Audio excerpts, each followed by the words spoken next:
Hello दोस्तों, मैं दिलीप कुमार शर्मा अपने चैनल में आपका सबका स्वागत करता हूं। I hope you are doing great. My channel name is financial literacy. तो जैसा कि आपको पता है कि मैं डेली वीडियोज़ अपडेट करता हूं कि शेयर मार्केट में क्या रहा सेंसेक्स और निफ्टी का। तो आज जैसे हम बात करें तो मार्केट वॉलेटाइल रही और बहुत ज़्यादा करेक्शन नहीं देखी गई। हाँ, बट मेटल सेक्टर की बात करें तो मेटल सेक्टर में थोड़ी सी करेक्शन देखी गई है, जिसमें हिंडाल्को जो है उसमें ज़्यादा गिरावट देखी गई है in comparison of other Tata steel and NMDC। अगर हम दूसरी कंपनीज़ की बात करें तो डॉक्टर रेड्डी जो है उसमें करेक्शन देखी गई है।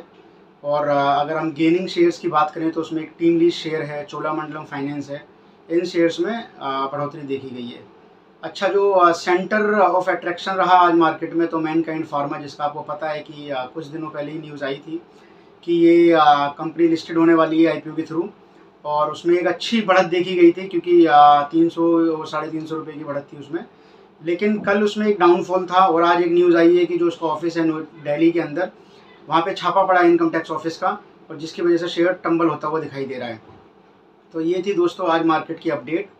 उसके अलावा दोस्तों मैं इसके अलावा कुछ कवर करना चाहूँगा कि जैसे लोगों ने मेरी वीडियो को अप्रिशिएट किया है, तो मेरे पास कुछ क्वेश्चंस आए थे कि सर आपने जो वीडियो बनाई हुई हैं उसमें आपने शेयर क्या है, BSE क्या है, NSE क्या है, निफ्टी क्या है, सेंसेक्स क्या है, इसके लिए आपने कई मल्टीपल वीडियोस अपलोड किए हैं चैनल पे। बट हम चाहते हैं कि आप किसी एक वीडियो में ये सारे टॉपिक्स कवर कर लें, तो हम आपके आभारी रहेंगे। तो दोस्तों अगर मैं बात करूं इन टॉपिक्स की, तो मैं ये टॉपिक्स दोबारा कवर कर सकता हूं। तो जिसमें मैं अगर सबसे पहले कवर करना चाहूँगा तो वो शेयर है। तो शेयर, जैसे मैंने आपको बताया है कि शेयर जो है वो कैपिटल का पार्ट होता है और एक कंपनी एक फेस वैल्यू डिटरमाइन करती है एक शेयर की और उसको कैपिटल से डिवाइड करती है। जो भी क्वांटिटीज़ निकल के आती है वो क्वांटिटीज़ कुछ क्वांटिटीज़ प्रमोटर्स होल्ड करते हैं और कुछ क्वांटिटीज़ वो मार्केट में IPO के थ्रू डिस्ट्रीब्यूट करते हैं। तो उसमें कुछ पोर्शन जो है that is already booked for retail investor, और कुछ फाइनेंशियल इंस्टीट्यूट्स होते हैं उसके लिए कुछ पोर्शन बुक किया जाता है। जब वो सब्सक्राइब करते हैं शेयर को तो किसको वो अलॉटमेंट मिलेगी, किसको नहीं मिलेगी, उसके लिए परमुटेशंस एंड कॉम्बिनेशंस होते हैं। जिसको वो शेयर मिल जाता है, अलॉट हो जाता है, अगर वो एक अच्छा शेयर है, जैसे अगर आप बात करें मैनकाइंड फार्मा की, तो उसको क्या है कि प्रीमियम पे वो लिस्ट होता है, तो ऐसे शेयर होल्डर्स को ऐसी इन्वेस्टमेंट करके फ़ायदा मिलता है। तो दोस्तों ये तो हो गया शेयर, कि शेयर क्या होता है, कैपिटल का एक पार्ट होता है और कंपनी IPO के थ्रू कुछ शेयर्स मार्केट में सब्सक्राइब करवाती है, जिसके बाद परमुटेशन कॉम्बिनेशंस के बाद अलॉटमेंट देती है जो भी इन्वेस्टर होते हैं। उसके बाद बात करेंगे कि जो शेयर है वो लिस्ट होता है, वो ट्रेड कैसे होगा। मान लो मुझे एक शेयर खरीदना बेचना है तो कहाँ पे जाके खरीदूँ, तो उसके लिए एक्सचेंज बने हुए हैं BSE और NSE। तो BSE जो है वो बॉम्बे स्टॉक एक्सचेंज होता है और NSE जो है वो नेशनल स्टॉक एक्सचेंज होता है। जैसा आपको पता होगा कि BSE जो है वो प्रेमचंद रॉयचंद करके एक आदमी थे जिन्होंने इसको जो है मतलब फाउंड किया था, जो उसके फाउंडर थे, और वो कॉटन किंग माने जाते थे अपने टाइम के, और वो जो है जैन फैमिली से बिलोंग करते थे। अगर हम बात करें NSE की, तो NSE जो है उसको रेगुलेट करने के लिए कई मल्टीपल इंस्टीट्यूट्स उसमें शामिल हैं, जिसमें बैंक्स हैं, फाइनेंशियल इंस्टीट्यूट्स हैं, इंश्योरेंस कंपनीज हैं, जो मैं ऑलरेडी आपको बता चुका हूँ एक सेपरेट वीडियो में। तो BSE जो है दोस्तों वो एक एक्सचेंज है, बहुत one of the oldest exchange in India और इन इवन एशिया इवन। और अगर हम बात करें आपका जो NSE है वो 1991 में इस्टेब्लिश हुआ था और BSE जो है वो 1875 में इस्टेब्लिश हुआ था। अगर हम बात करें शेयर लिस्टिंग की, तो BSE पे 5300 कंपनी के अराउंड लिस्टेड हैं, कंपनीज हैं। और अगर हम बात करें NSE की, तो NSE पे अराउंड 2000 कंपनी लिस्टेड हैं। तो गाइज अगर हम इसके बाद बात करेंगे निफ्टी और सेंसेक्स की, तो जैसे मैंने आपको बताया कि सेंसेक्स और जो निफ्टी है वो एक इंडेक्स है।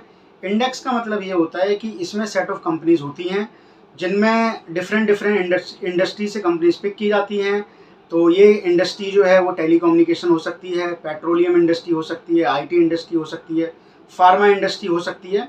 तो इस तरीके की इंडस्ट्री में कुछ सेट ऑफ रूल्स हैं जो सेबी रेगुलेट करता है और वो सेट ऑफ रूल्स डिसाइड करता है, और उसके बेसिस पे कंपनीज इन इंडेक्स फंड में डाली जाती हैं जो पूरे मार्केट को ट्रेंड को बताती हैं। इसका मतलब ये होता है कि अगर जैसे हम बात करें निफ्टी में 50 कंपनियां होती हैं, BSE सेंसेक्स में 30 कंपनियां होती हैं। निफ्टी जो है वो NSE को रिप्रेजेंट करता है और जो सेंसेक्स है वो BSE को रिप्रेजेंट करता है। अगर आपसे कोई ये बोलता है कि सेंसेक्स जो है वो आज 500 पॉइंट टम्बल हो गया है, तो इट मीन्स ओवरऑल जो मार्केट है वो डाउन ट्रेंड में रही है। और अगर आप बात करो कि सेंसेक्स 500 पॉइंट गेन किया है, तो इट मीन्स ओवरऑल मार्केट जो है वो अप ट्रेंड में रही है। अच्छा दोस्तों, इसमें एक टर्म यूज और होता है बुल और बेयर। तो बेयर वो लोग होते हैं जो एक्सपेक्ट करते हैं कि मार्केट आने वाले समय में डाउन ट्रेंड में जाएगी। उसके रीजंस कई सारे हो सकते हैं, तो सबके अपने अपने विचार होते हैं, और उन विचार अगर वो एकजुट हो जाते हैं तो उसी हिसाब से मार्केट जो है डिमांड सप्लाई की बेसिस के ऊपर रिएक्ट करती है। तो जो एक्सपेक्ट करते हैं कि प्राइस डाउन जाएगा वो बेयर कहलाते हैं, और जो एक्सपेक्ट करते हैं कि प्राइस ऊपर जाएगा उन्हें बुल कहते हैं इस मार्केट के अंदर।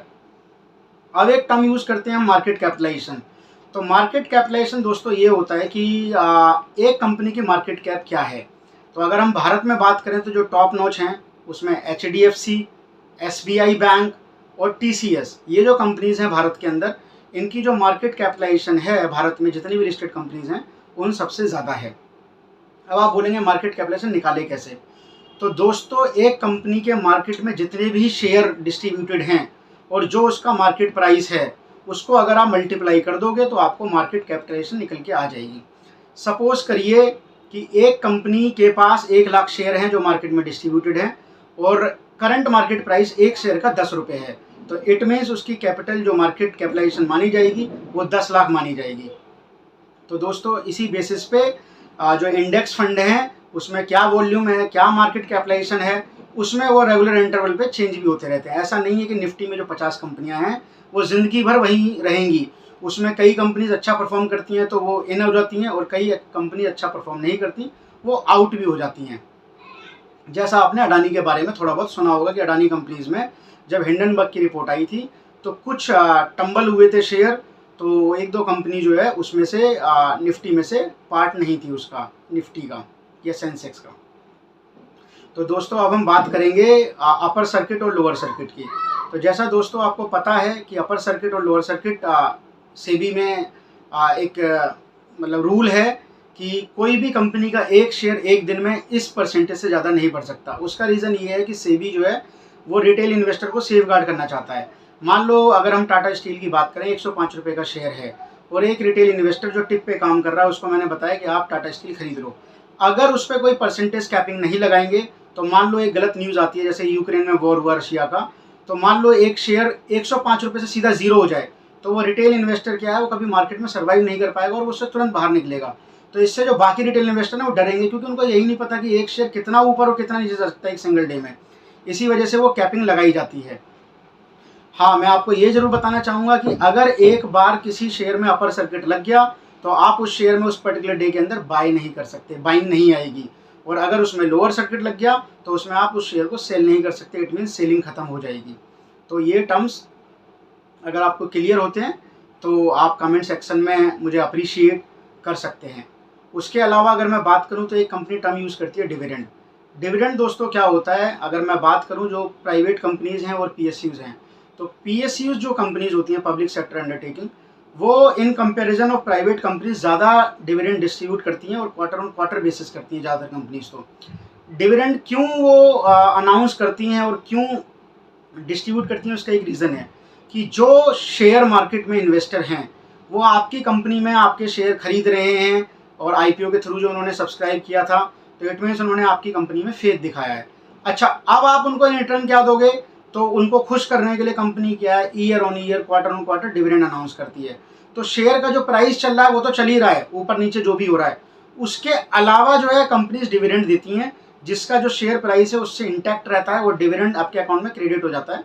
तो अगर आप इंडियन ऑयल है और REC है, PFC है, अगर ऐसी कंपनीज के डिविडेंड हिस्ट्री देखोगे तो आपको रियलाइज़ होगा कि अगर आप इन कंपनी के शेयर्स परचेज करते हो तो आपको जो है मतलब FDs वगैरह में पैसा लगाने की ज़रूरत नहीं पड़ेगी। तो दोस्तों, ये थी कुछ अपडेट्स, और अगर आपको वीडियो अच्छा लगता है तो आप लाइक एंड सब्सक्राइब